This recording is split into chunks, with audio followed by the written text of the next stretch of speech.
more complex decimal addition and a multiplication. Okay, let's start with 3.1 multiply 5. So we can pretend this kind of multiplication is the same as if you do with whole number multiplication. So we multiply 1 with 5, 3 and 5, that total is 155. But remember, you have one decimal place that you have to bring in. So decimal place is right now is at the end. So you got to move that one in by one place. So that's your final answer. So this kind of multiplication is pretty easy. So for 2.9 multiply 1.3, it's the same deal. We can do 3, 9, that's 27, carry over 2, 2, 3, that's 6, 8, 9, 2, so 7, 7, 3, okay? So now you got one decimal place, you got to bring that in. Another decimal place, you got to move the final decimal place in by 2 places. So add that in right here. So 3.77, that's your final answer. So multiplication is pretty easy, but division is a little bit more complicated. 0.48 divided by 0.06. 0.48 divided by 0.06. So this is, you have the decimal place right here for both. You can see that after the decimal place, there are 1, 2 places. For this one, you also have 2 places. If we multiply top and bottom by the same number, the ratio remains the same, just like a normal fraction. So now you change the top to be 48 and the bottom to be 6. Now 48 divided by 6, everybody knows what it is. And this is almost the same, 0.48 divided by 0.6. You can still do the same. Multiply the top and bottom by the same number, you get the same fraction. So 48 divided by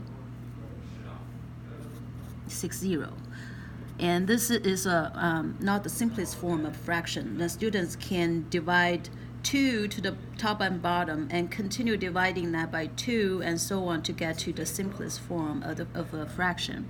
So multiplication, again, here I'll leave to the students. So basically you carry out just like a normal multiplication and then count how many decimal places. 1, 2, 3, 1, 2, 3. Then you move, after the multiplication, you move that decimal place in by 6 places.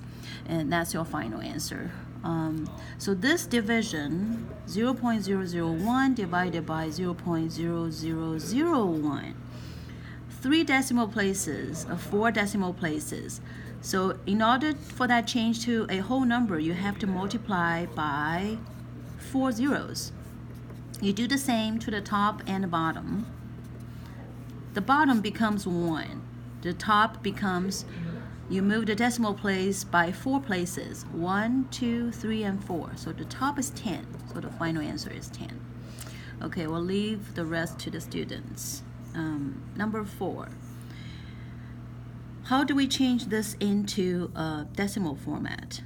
2 multiply 1 over 100. Basically, that's 2 divided by 100. How do we do this? So last lecture that we mentioned is if we have A multiply B over C, you have this property, right? So you combine 2 and 1 to give you 2, so that's in decimal, this is in fraction form. So 2 divided by 100. 2 has a decimal place right here. So you got to move that decimal place in by 2. So let's add all the zeros. Move that into here, move that into there. So the final answer is 0.02. And the second term is 3 divided by 1,000. 3 has a decimal place right here. In front of the 3, there are all zeros. We got to move the decimal place in by 3 places because we're divided by 1,000. First place, second place, third place. So the final answer is 0.003. So we got to move in the decimal place for the third term by 1, 2, 3, 4. Four places. So 7 has a decimal place here. We add all zeros in front of the 7. Move that in 1 place, 2 places, 3, and 4 places.